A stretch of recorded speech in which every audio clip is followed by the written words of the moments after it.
Hello दोस्तों, स्वागत है आप सबका हमारी यूट्यूब चैनल R&D क्रिएशन इन हिंदी स्टोरीज पर। आज की हमारी कहानी है चाणक्य की जीवन कहानी, तो अंत तक जरूर से सुनिएगा।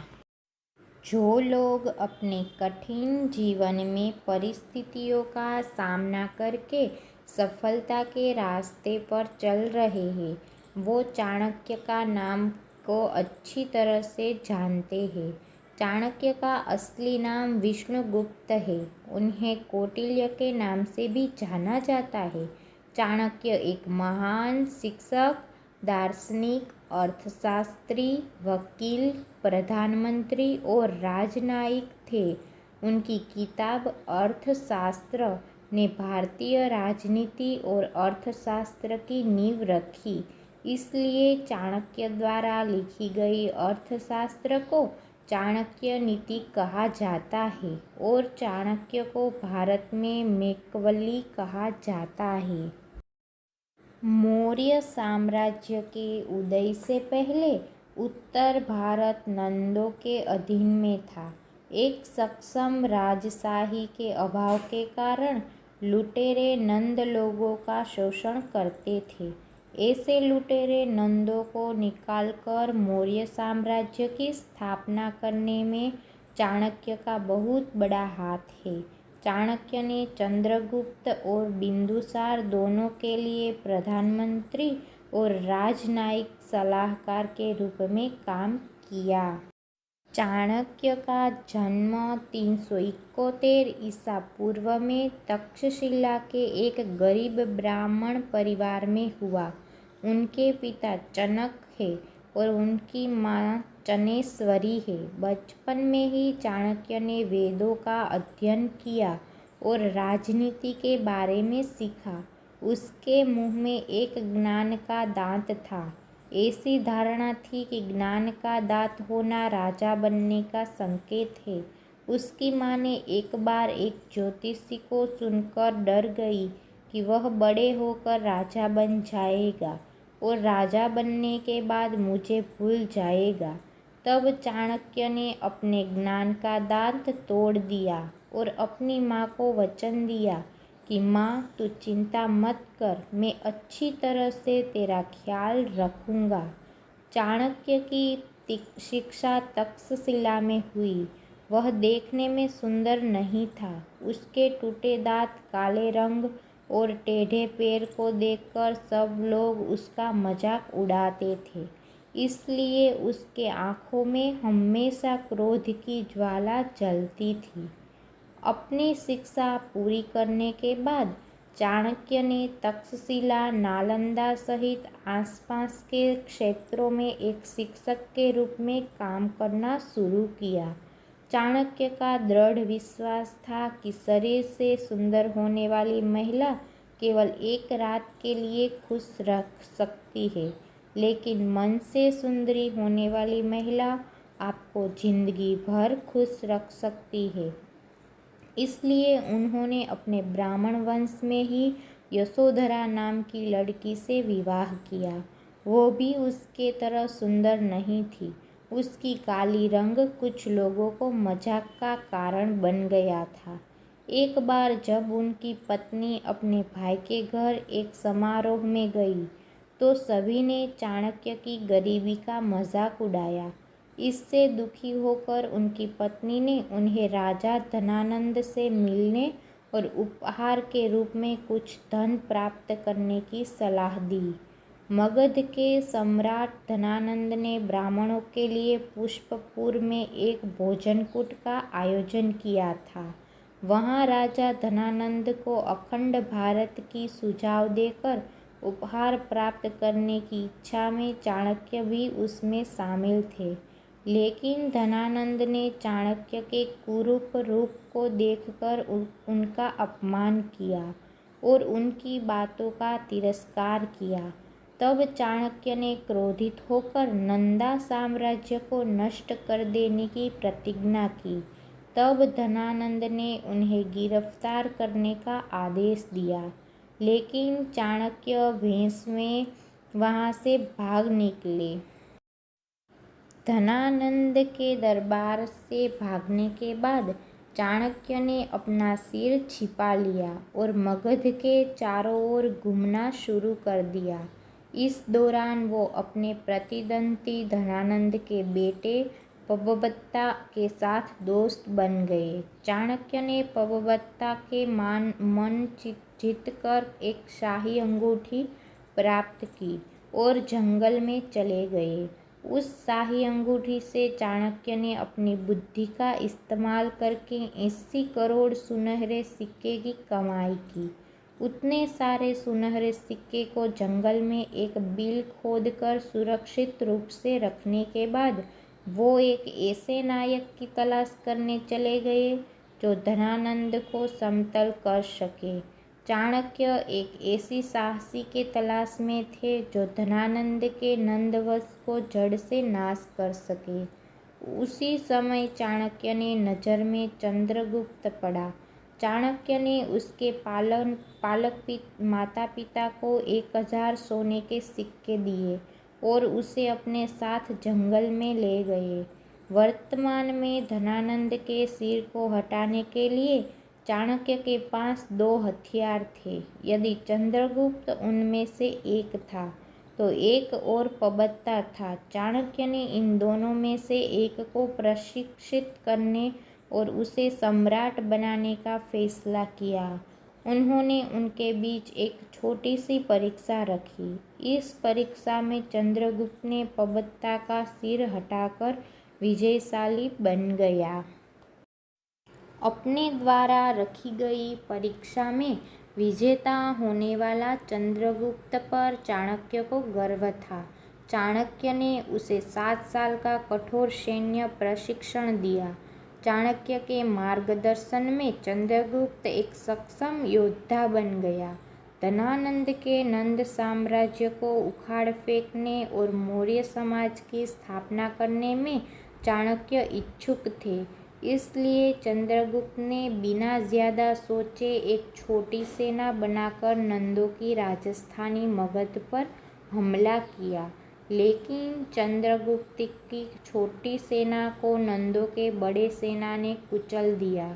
जल्दबाजी में निर्णय लेने के लिए शुरू में ही चाणक्य का हाथ जल गया। चाणक्य और चंद्रगुप्त हताशा में सिर छुपा के घूमने लगे। एक दिन चाणक्य और चंद्रगुप्त भेष में मगध में घूम रहे थे। तब उनको एक माँ से प्रबोधन हुआ जो अपने बेटे को डांट रही थी। उस माँ गर्म रोटी के बीच में हाथ डालकर हाथ जला लेने वाला अपने बेटे को डांट रही थी। सीधे गर्म रोटी के बीच हाथ डालेगा तो जलेगा ही ना। तू भी उस बेवकूफ़ चाणक्य की तरह क्यों कर रहा है जो पहले सीमा प्रदेशों पर कब्जा करने के बजाय सीधा राजधानी पर हमला करके हाथ जला लिया है। पहले रोटी के तट को खाना, फिर बाद में बीच में हाथ डालना, तब नहीं जलेगा। उस माँ अपने बच्चे को इस तरह डांट रही थी। इसे चाणक्य और चंद्रगुप्त चुपके से सुन लेते हैं। उन्हें अपनी गलती का एहसास होता है। उन्होंने खेद व्यक्त किया कि पहले सीमा पर कब्जा किए बिना राजधानी पाटलिपुत्र पर हमला करना एक बड़ी गलती थी। चाणक्य ने अपने को प्रबोधन करने वाली उस माँ को प्रणाम करके आगे चले। चाणक्य की सलाह पर चंद्रगुप्त ने सरहदों पर आक्रमण करके उनको अपने वश में लेना शुरू कर दिया। जंगल में बेकाम घूमने वाले लोगों को चंद्रगुप्त ने प्रशिक्षित करके उन्हें अपनी सेना में शामिल कर लिया। जब सेना हर तरह से सक्षम हो गई तो चाणक्य ने जंगल में अपने द्वारा छिपी हुई सोने की सिक्कों को बाहर निकाला और सेना के लिए सभी आवश्यक सामान उपलब्ध कराया। ऐसा करके चाणक्य ने सेना को और मजबूत बनाया। सीमा पर कुछ छोटे राजाओं ने चंद्रगुप्त की सेना में शामिल होने के लिए असहमत थे। ऐसे राजाओं को चाणक्य ने 20 कन्याओं से मार दिया। वो कुछ लड़कियों को बचपन से ही खाने में थोड़ा थोड़ा जहर मिला के उनको 20 कन्याओं के रूप में परिवर्तित किया थे। सामने वाली पराक्रमी राजा को मारने के लिए 20 कन्याओं की एक चुंबन पर्याप्त थी। इसके अलावा चाणक्य ने कई ऐसे चालाक कदम उठाए और चंद्रगुप्त के नेतृत्व में सभी सीमा स्थानों पर नियंत्रण प्राप्त किया। क्रोध में शत्रु के बारे में सोचने से कोई फायदा नहीं होगा। चाणक्य ने शांति से सोचकर दुश्मन पर काबू पाने के लिए एक सामरिक रणनीति तैयार किया। चाणक्य के कहने पर सही समय देखकर चंद्रगुप्त ने मगध की राजधानी पाटलिपुत्र पर हमला किया और धनानंद की हत्या कर दी। उसकी मृत्यु के बाद नंदा राजवंश को उखाड़ के फेंककर चंद्रगुप्त ने मौर्य साम्राज्य की स्थापना की। इस तरह चाणक्य का अखंड भारत साम्राज्य स्थापित करने का सपना साकार हुआ। साथ में धनानंद पर उसका बदला भी पूरा हुआ। अखंड भारत को चंद्रगुप्त सम्राट बनने पर चाणक्य उसके प्रधानमंत्री बने। चाणक्य ने अच्छे सुशासन के लिए एक सक्षम कैबिनेट बनाया। उन्होंने सभी मंत्रियों को अलग अलग मंत्रालय दिए। उन्होंने नागरिकों के कल्याण के लिए सभी संभव सुविधाएं प्रदान की। चाणक्य ने चंद्रगुप्त को पुरुष अंगरक्षकों के साथ महिला अंगरक्षकों को भी नियुक्त किया। चंद्रगुप्त मौर्य इतिहास में महिला अंगरक्षक रखने वाले पहले राजा थे। चंद्रगुप्त के जान पर चिंताओं के कारण चाणक्य उसे बचपन से ही जहर खिलाते थे। उसके खाने में अभी भी कुछ मात्रा में जहर मिलाते थे। एक दिन चंद्रगुप्त की पत्नी दुर्धरा ने उसका खाना खा लिया। विषधर भोजन खाने से दुर्धरा मृत्यु के जबड़े में समा गई। वह उस समय गर्भवती थी। अपने पत्नी और बच्चे को खोने की डर में बैठा हुआ चंद्रगुप्त को देखकर चाणक्य ने दुर्धरा के गर्भ को काट दिया और बच्चे को उसके पेट से बाहर निकाल दिया। बच्चे के शरीर पर कई खून के धब्बे लगे थे। इसी कारण उस बच्चे का नाम बिंदुसार रखा गया। चंद्रगुप्त के बाद बिंदुसार मौर्य साम्राज्य का नया सम्राट बना। उसके लिए भी चाणक्य प्रधानमंत्री बने, लेकिन मध्यम उम्र के सुबंधु को वृद्ध चाणक्य से ईर्ष्या थी। सुबंधु बिंदुसार के दरबार का एक साधारण मंत्री था। उसे प्रधानमंत्री बनने की इच्छा थी, इसलिए वह चाणक्य पर तलवार तेज करता था। एक दिन सुबंधु ने बिंदुसार को उसकी जन्म कथा सुनाई। बिंदुसार चाणक्य पर क्रोधित हो गया। जब उसे पता चला कि अपनी माँ की मृत्यु का कारण चाणक्य है। राजा के गुस्से के कारण चाणक्य ने सब कुछ त्याग किया और पाटलिपुत्र के पास जंगल में शामिल हो गए। कुछ दिनों बाद बिंदुसार ने पश्चाताप किया कि उसे आचार्य चाणक्य पर गुस्सा नहीं करना चाहिए था, लेकिन अब बहुत देर हो चुकी थी। चाणक्य जंगल में एक छोटी सी झोपड़ी में एक साधु के तरह रह रहे थे। तब बिंदुसार ने सुबंधु को वन जाने और चाणक्य को मना के वापस लाने का आदेश दिया, लेकिन चाणक्य का आगमन सुबंधु को पसंद नहीं था। इसलिए उसने चाणक्य की झोपड़ी को जंगल में पाया और उसमें उसे जिंदा जला दिया। इस तरह सुबंधु के साजिश से चाणक्य की हत्या हुई।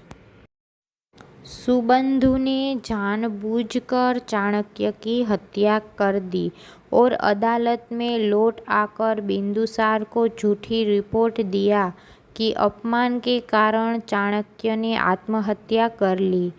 धनानंद से नफरत के कारण चाणक्य ने चंद्रगुप्त को एक सड़क के भिखारी से सम्राट बनाया और मौर्य साम्राज्य की स्थापना की, लेकिन अब उस राज्य के लोगों से ही उनकी हत्या हुई। जो बदला लेने जाता है वह निश्चित रूप से एक दिन बुरी तरह से कब्रिस्तान में शामिल हो जाता है। यह बात चाणक्य के मामले में भी सच हो गई। आज भी चाणक्य के विचारों, नीतियों और कूट प्रबंधों ने लाखों लोगों को सफलता दिलाई है। वर्तमान में केवल राजनेताओं और व्यापारियों ने इन चाणक्य सूत्रों का उपयोग करके उनको जो चाहिए उसे हासिल कर रहे हैं। यह चाणक्य की जीवन गाथा है। तो दोस्तों, कैसी लगी हमारी ये कहानी वो कमेंट करके कमेंट बॉक्स में ज़रूर से बताइएगा। और ऐसी ही कहानियाँ सुनने और देखने के लिए हमारी चैनल को लाइक करिए, शेयर करिए और सब्सक्राइब करिए। धन्यवाद। जय श्री कृष्ण।